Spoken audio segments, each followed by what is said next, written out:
안녕하십니까. 오늘 또 지난주에 이어서 마태복음을 강해하겠습니다. 오늘은 마태복음 1장 18절부터 25절 말씀을 본문을 하나하나 읽으면서 살펴보도록 하겠습니다. 먼저 18절입니다. 예수 그리스도의 나심은 이러하니라. 그의 어머니 마리아가 요셉과 약혼하고 동거하기 전에 성령으로 잉태된 것이 나타났더니 라고 했습니다. 예수 그리스도의 탄생에 대한 얘기인데, 마리아와 요셉이 약혼을 했다. 그리고 동거하지 않았다. 그리고 성령으로 잉태됐다 하는 것이 핵심적인 단어입니다. 이스라엘의 결혼 제도는 약혼을 하고 일정 기간 동안 결혼지참금을 준비해서 결혼지참금이 지불이 되면 정혼, 즉 결혼식을 하도록 되어 있습니다. 그런데 요셉과 마리아는 약혼은 했지만 동거하지 않았고 지금 결혼지참금을 준비하는 기간 중에 있습니다. 그런데 마리아가 잉태를 했습니다. 여기에 대해서 19절에 그의 남편 요셉은 의로운 사람이라 그를 드러내지 아니하고 가만히 끊고자 하여 라고 했습니다. 지금 지참금을 준비하는 기간이고 동거하지 않은 기간인데 마리아가 잉태를 했다고 하니까 의로운 사람인 요셉이 이것을 드러내지 않고 조용히 끊고자 했다고 했습니다.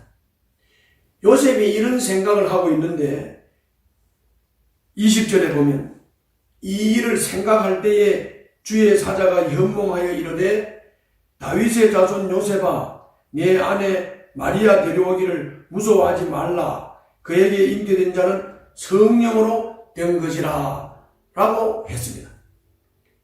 다시 말하면 요셉이 마리아가 잉태한 것을 알고 조용히 끊고자 하는데 밤에 현몽에서 하나님이 분부하신 겁니다. 요셉의 자손, 다윗의 자손 요셉아 내 아내 마리아 데려오기를 무서워하지 마라. 바로 마리아가 잉태를 한 것은 성령으로 잉태를 한 것이다. 이렇게 말씀하셨습니다. 그리고 이어서 21절에서는 아들을 낳으리니 이름을 예수라 하라. 이는 그가 자기 백성을 그들의 죄에서 구원할 자이심이라 하니라 라고 했습니다. 마리아가 잉태한, 즉 성령으로 잉태한 이 아이가 아들이라는 것입니다. 아들을 낳으면 이름을 예수라고 한다는 것입니다. 그리고 그 예수라는 이름의 뜻은 그가 자기 백성을 저희 죄에서 구원할 자라고 하는 뜻이라고 했습니다. 그리고 22절에서 이 모든 일이 된 것은 주께서 선지자로 하신 말씀을 이루려 하심이니 이르시되 보라 처녀가 잉태하여 아들을 낳을 것이요 그의 이름을 임마누엘이라 하리라 하셨으니 이를 번영한 즉 하나님이 우리와 함께 계신다 함이라 라고 했습니다. 바로 요셉과 마리아가 약혼을 하고 성령으로 동거하기 전에 성령으로 마리아가 잉태를 하여서 아이를 낳는 것에 대한 이 일이 어느 날 그냥 갑자기 일어난 일이 아니라 예수님이 탄생하기 700년 전에 활동을 하셨던 이사야라고 하는 선지자가 이미 700년 전에 예언한 것이고 그 예언한 대로 이루어지는 것이라고 말씀하고 있습니다. 그리고 그 이사야가 예언한 내용이 조금 전에 제가 읽어드린 23절 말씀입니다. 우리와 함께 계시다 함이라 라고 했습니다. 여기서 왜 그러면 예수라고 이름을 지으라고 했는데 왜 임마누엘이라고 예언을 했을까요? 이것은 예수라는 이름과 임마누엘이라고 하는 것은 상통하는 의미입니다. 예수님은 그의 자기 백성을 저희 죄에서 구원할 자라고 했습니다.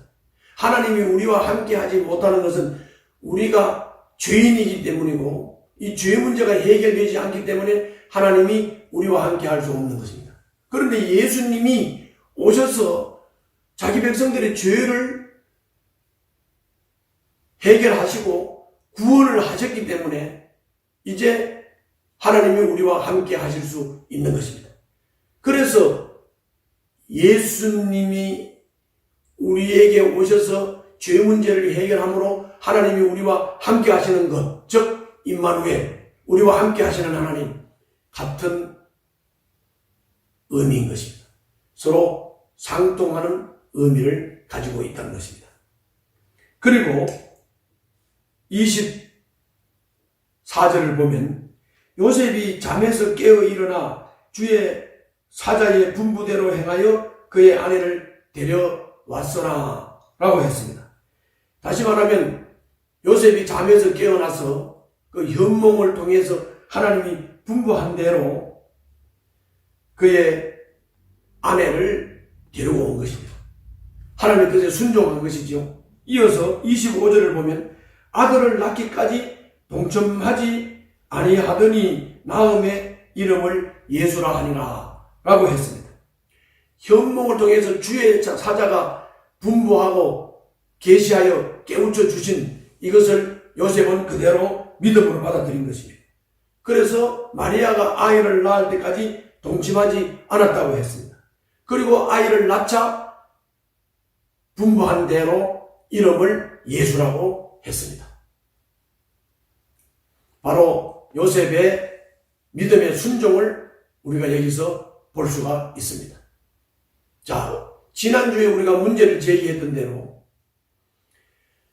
아브라함과 다윗의 족보를 쭉 보니까 죄인들의 족보였는데, 그런데 예수님이 다윗의 후손으로 태어났다고 하면 예수님이 죄인이냐 하는 문제가 제기되었습니다. 자, 그러나 그 문제가 오늘 본문에서 명쾌하게 해결이 되었습니다. 그것은 다른 게 아니고 겉으로 보기에는 족보상 다윗의 후손인 요셉이 마리아와 정혼을 해서 아이가 태어났기 때문에 다윗의 후손같이 보이지만은 사실은 요셉과 마리아가 약혼은 했지만은 동거하지 않았고 잉태는 했는데 동거를 통해서 남녀의 동침을 통해서 잉태가 된 것이 아니고 성령으로 잉태가 됐기 때문에 곧 예수의 탄생은 다윗의 후손인 요셉의 피를 받아 잉태된 것이 아니고 곧 하나님이 잉태를 시킨 것이기 때문에 곧 예수님은 하나님의 아들인 것입니다. 다윗의 후손은 겉으로 보기에 다윗의 후손같이 보이는 것이고 실제는 예수님은 성령에 의해서 잉태된 하나님의 아들인 것입니다. 그러므로 바로 예수님이 하나님의 아들이라고 하는 것을 우리는 분명히 확신하고 하나님의 아들이신 예수님을 나의 구주로 영접하고 고백하고 그 믿음의 확신을 가져야 될 줄로 믿습니다. 그러면 요셉과 마리아 관계에 있어서 이스라엘의 즉 유대의 관습을 지난주에 말씀을 드렸습니다. 다시 말하면 법적 보호자가 바로 요셉이라고 했습니다. 그리고 그 법적 보호자는 그 아이가 자라고 성장하는데 보호할 책임이 있다고 했습니다. 그래서 요셉이 법적 보호자라고 하는 것은 곧 무슨 뜻이냐면 예수님이 잉태되어서 법적 보호자인 아버지 요셉의 보호를 받으면서 유년 시절을 잘 양육되도록 했다는 것을 우리가 알 수가 있습니다. 자, 이것으로 오늘 마태복음 1장 18절부터 25절 말씀을 살펴봤습니다. 이제 다음 주에는 이어서 강연을 하도록 하겠습니다. 감사합니다.